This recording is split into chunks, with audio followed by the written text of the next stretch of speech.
Buenos días, soy Ibrahim López Piñero y junto a todo el equipo técnico y de producción le damos la más cordial bienvenida a Entrevista Venevisión. Hoy en estudio nos acompaña Andrés Silva, consultor político. Bienvenido. Gracias, Ibrahim, por la invitación.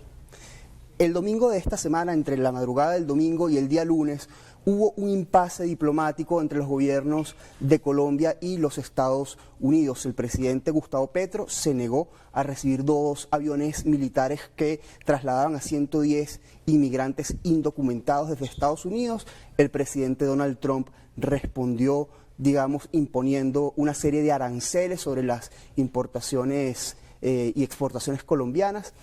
¿Qué lectura política se le puede dar a esta situación?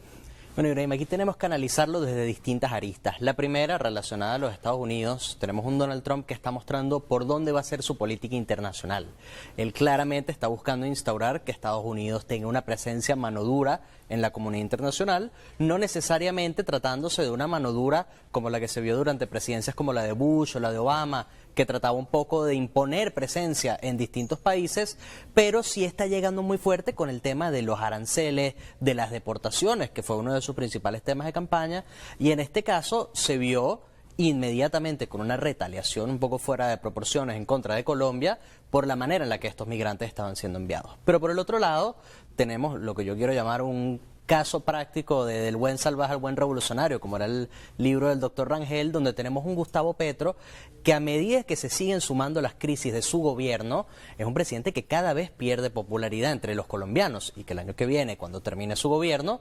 va a salir, tras haber sido el primer presidente de izquierda de Colombia, va a salir como un proyecto fallido de ser el primer presidente de izquierda de Colombia. Entonces, en este caso, sabiendo que su proyecto de presentarse como un estadista no se cumplió durante su mandato, lo más probable es que Gustavo Petro esté haciendo un intento de presentarse no como un estadista, sino como un revolucionario. Y es por eso que él, para presentarse como un revolucionario, necesita identificar un enemigo común del cual se está rebelando, y en este caso, escogió como enemigo a los Estados Unidos. Juan Carlos Pinzón, ex embajador de Colombia, dijo que la crisis diplomática se había manejado de manera inadecuada, consideró que se había puesto en ridículo a su país y que esto los ponía en una situación de vulnerabilidad. En su opinión, ¿cuál es su análisis sobre el manejo de esa crisis política? Es así, que Colombia tiene una crisis internacional en estos momentos. Esto empezó con la renuncia del canciller Murillo y el nombramiento de Laura Sarabia, que no tiene las credenciales necesarias para ser la canciller, todavía no ha asumido, pero sí ha tenido una presencia importante en el manejo de esta crisis. Tenemos un Gustavo Petro que es muy parecido a como era Trump durante su primera presidencia, está gobernando a través de Twitter, envía mensajes, invitaciones para cócteles con el presidente de los Estados Unidos. Es decir, ellos lo manejaron con una informalidad que un poco refuerza esa teoría de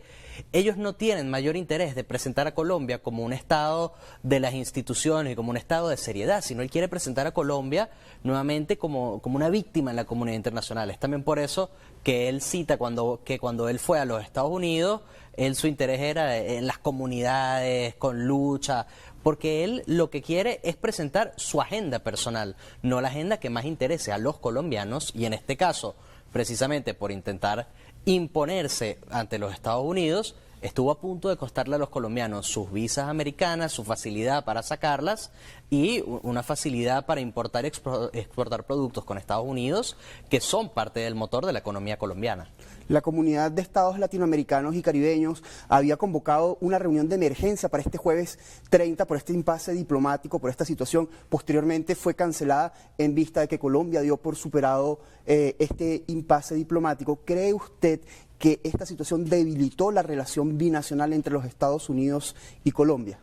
Bueno, no sé si la pudo debilitar, pero sin duda lo que hizo fue que Trump le pusiera el ojo sobre Colombia. Porque Colombia es uno de esos aliados internacionales de Estados Unidos en los que ellos no pierden mayor tiempo, porque es un aliado importante en tema económico y de importaciones y exportaciones, pero no es un aliado con un rol activo dentro de los intereses americanos en la comunidad internacional, más allá del tema migratorio. En este caso, viendo que Petro, por ejemplo, con los temas de Venezuela u otros países que se alinean más con su ideología, tiene una postura mucho más laxa, mientras que con Estados Unidos, que debería ser el país con el que mantiene mejores relaciones, intentó imponer una mano dura. A los ojos de los Estados Unidos, Gustavo Petro le está diciendo que él se alinea más con los intereses de un gobierno como el de Venezuela que con un gobierno como el de los Estados Unidos.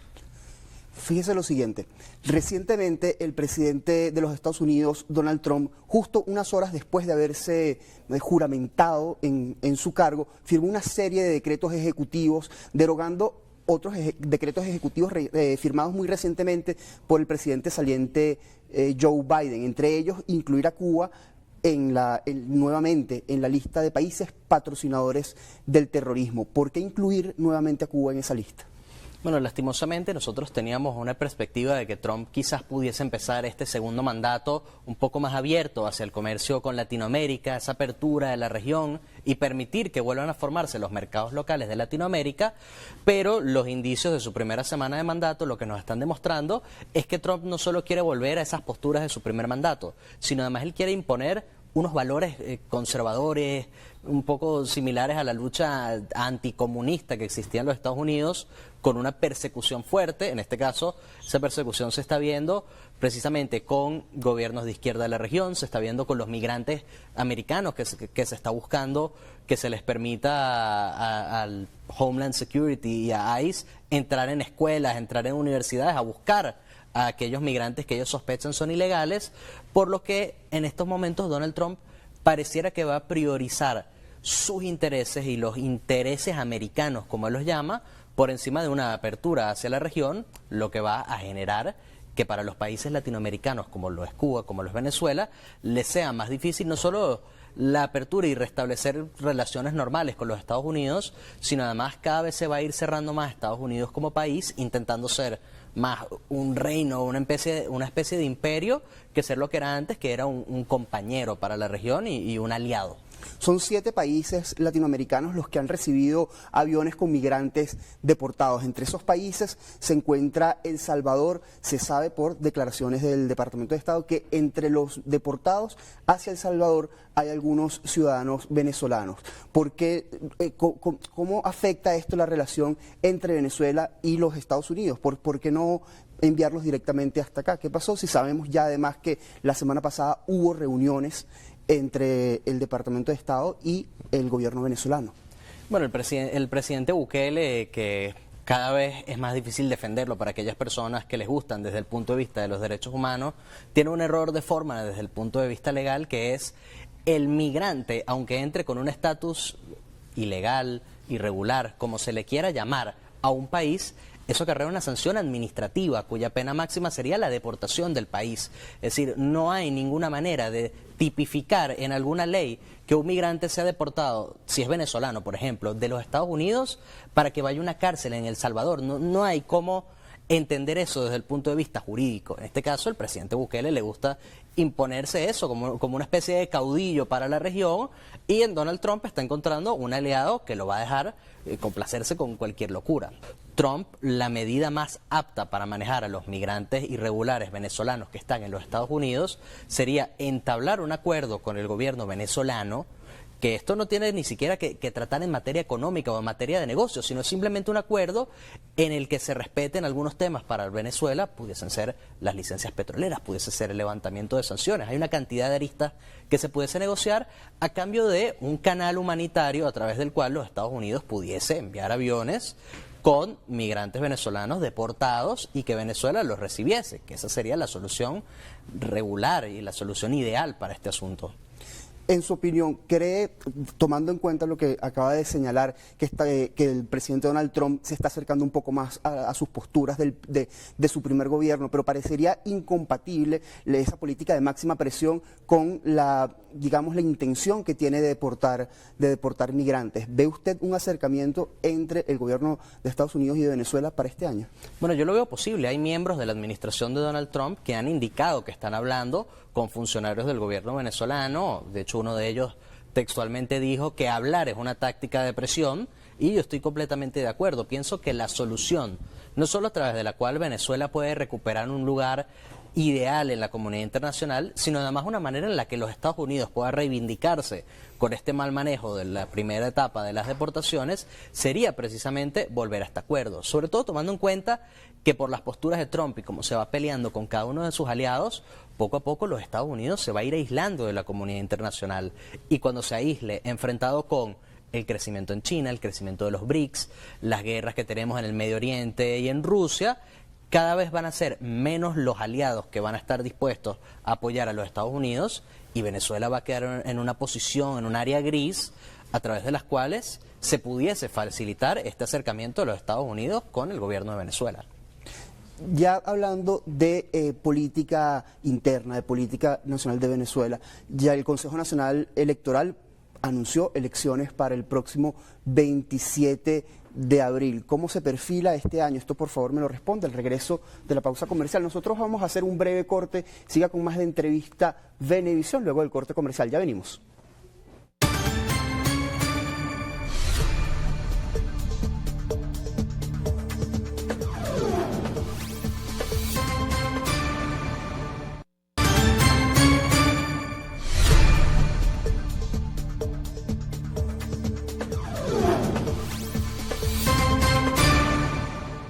Como indicamos antes del corte comercial, en esta segunda parte de entrevista a Venevisión continuamos conversando con Andrés Silva, consultor político, y vamos a comenzar a hablar sobre la política interna de nuestro país. Recientemente el Consejo Nacional Electoral convocó a un proceso electoral, por supuesto, elecciones de gobernadores para la Asamblea Nacional de Venezuela y consejos legislativos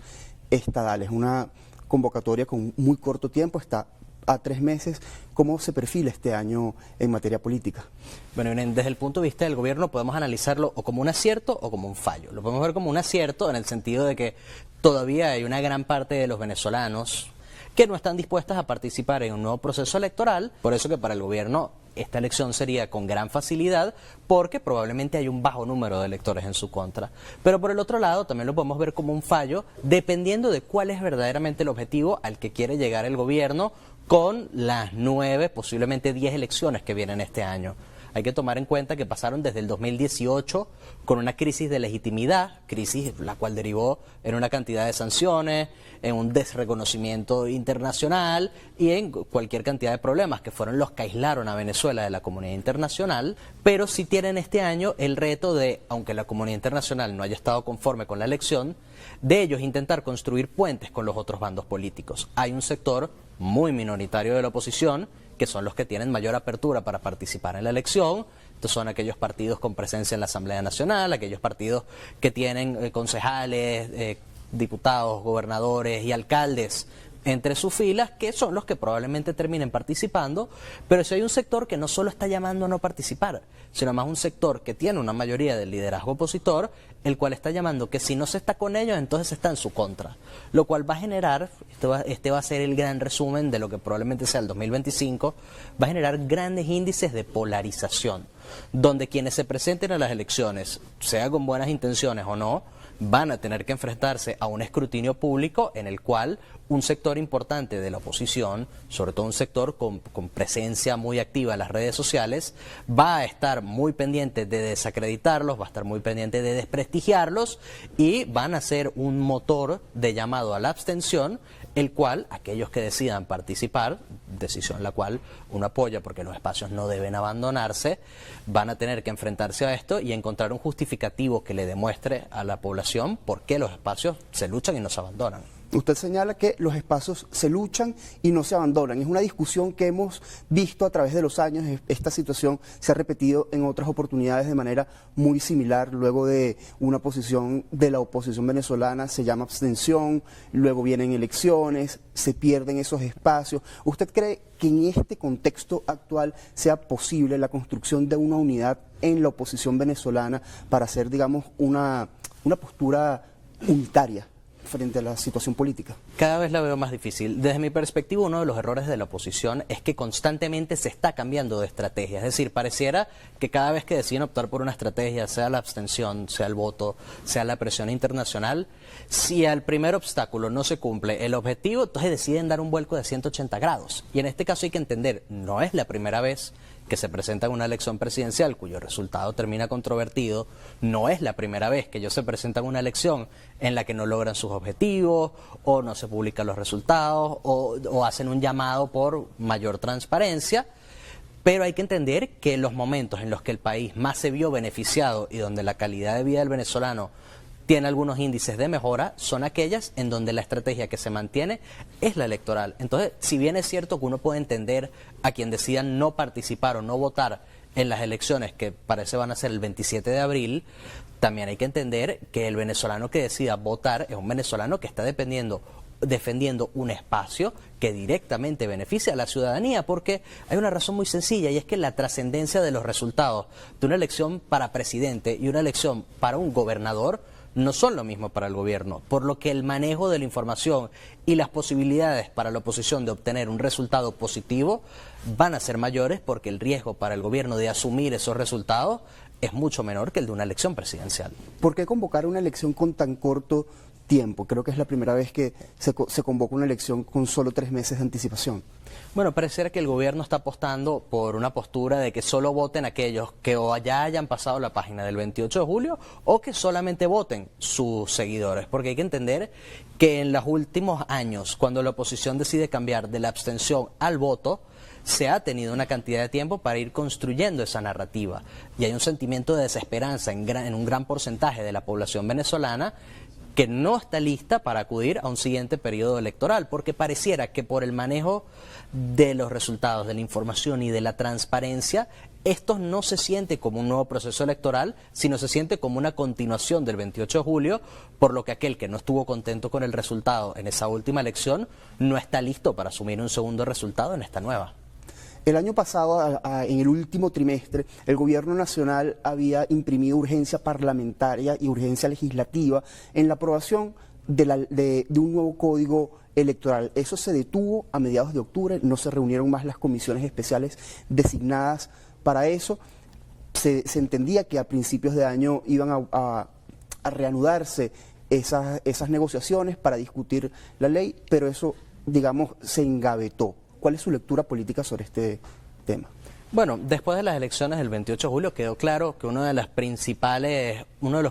órdenes del gobierno para actuar era empezar a tender puentes con aquellos sectores de la oposición dispuestos a tomarlos para retomar ese diálogo político que iba a permitir la convivencia en el país. Cuando se llamaron a estas consultas para renovar la ley electoral, ellos intentaron ver quiénes de la oposición acudían, pero la realidad es que esas reuniones, más allá de un Nuevo Tiempo que participó, si no me equivoco, en esas reuniones, los miembros de la oposición que participaron son aquellos que electoralmente en las elecciones del 28 de julio no pudieron superar el 7% de los votos. Es decir, son un porcentaje muy pequeño de la población, por lo que el gobierno vio que no era una táctica que los iba a acercar a cumplir ese objetivo. Además, esa es una ley que no necesitaba reforma, porque lo que se estaba reclamando por parte de la oposición no eran los procesos, era la manera en la que se manejó la ejecución de dichos procesos. Entonces, de cara a estas elecciones que vienen para este año, la táctica del gobierno, más allá de buscar tender puentes con nuevas leyes electorales, lo que debería es un poco facilitarle a la oposición unos espacios de diálogo, como los que se han tenido en el pasado, para que la solución a esta crisis política que estamos viviendo nuevamente pueda ser a través del entendimiento de ambas partes, que además probablemente se termine sumando una tercera parte que sea los Estados Unidos o la comunidad internacional. El pasado 20 de diciembre, por primera vez, el presidente de la República anunció la intención de reformar la Constitución Nacional de 1999. Luego ha ido dando algunos elementos discursivos que permiten saber más o menos qué contiene esa reforma. A principios de enero, en su canal oficial de Telegram, publicó un video donde ella hablaba de la instauración o establecimiento de un Estado comunal. Recordemos que en noviembre también se aprobaron 5 leyes, de lo que llaman las leyes del poder comunal. ¿Qué implicaciones tiene para Venezuela esta reorganización político-territorial en un Estado comunal? Uno puede ver con preocupación la posible instauración del Estado comunal. Este es un proyecto que desde los inicios del gobierno del Partido Socialista se ha visto que lo han intentado promover, ha fallado en distintas instancias, pero a partir del 2020 es que empezó a agarrar tracción y fuerza. Y ha empezado a sonar mucho y se ha empezado a ver la estructura, y los mismos alcaldes y gobernadores que se verían, llamémoslo, perjudicados por esta ley, han comenzado un poco a hablar de ellos, aquellos alcaldes y gobernadores que pertenecen al partido de gobierno. En este caso, desde la perspectiva política, es una elección que afecta directamente al venezolano porque se acaba con el voto de primer grado. Entraremos en elecciones de tercer grado o segundo grado que perjudican la democracia nacional porque el venezolano pierde ese derecho a directamente sentir que tiene poder sobre las decisiones del Estado. En este caso se las estaría delegando un tercero que sería quien terminaría tomando esas decisiones. Y por otro lado, lo vemos con preocupación porque a los ojos de la comunidad internacional, un Estado democrático con una estructura tradicional geopolítica es un Estado que brinda también mayor seguridad jurídica para los inversionistas internacionales, para las empresas y para simplemente el fomento de la economía nacional. Y en el caso de pasar un Estado como Venezuela, que se encuentra en un momento delicado, política, social y económicamente,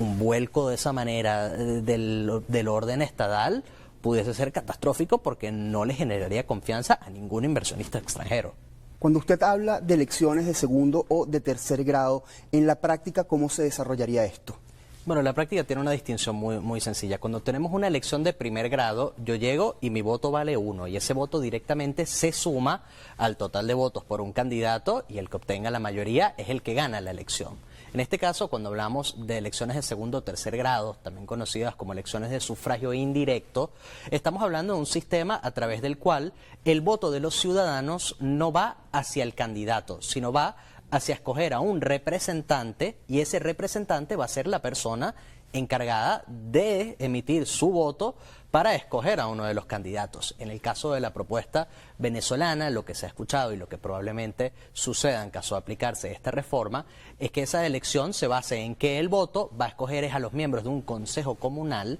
y este consejo comunal va a ser quien tenga la última palabra hacia quienes van a ser los representantes electos en los distintos cargos que vamos a tener en Venezuela. Esto se ve con preocupación porque un Estado democrático se entiende como un Estado en el cual el poder reside en el pueblo y lo que nosotros vemos con preocupación es que en Venezuela el poder deje de residir en el pueblo, en la ciudadanía y comience a residir en un poder comunal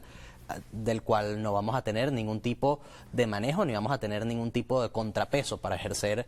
frente a este poder nuevo. Es decir, la eliminación del voto universal, directo y secreto. Es así, eso es lo que nosotros vemos con preocupación, porque si ya el venezolano sufre de desesperanza y está padeciendo esta crisis política, ¿qué podemos esperar de un sistema en donde además su voto ni siquiera sea un voto directo? En otro tema, por supuesto relacionado con la política interna, ¿ve usted la posibilidad de un diálogo o de un acercamiento entre la oposición que se considera mayoritaria y el gobierno del presidente Nicolás Maduro? No solo lo veo posible, lo veo necesario. La única manera en la cual los venezolanos van a conseguir una solución a sus problemas que los beneficien y que pueda por fin poner al país en el camino correcto es una solución que tiene que pasar necesariamente por un diálogo entre la oposición y el gobierno. Lamentándolo mucho, se nos acabó el tiempo. Gracias por habernos acompañado. Gracias a ti. Andrés Silva, consultor político. A ustedes, gracias por su atención. Será hasta una próxima emisión de Entrevista Venevisión. Luego del corte comercial, continúen bien informados con Noticias Venevisión.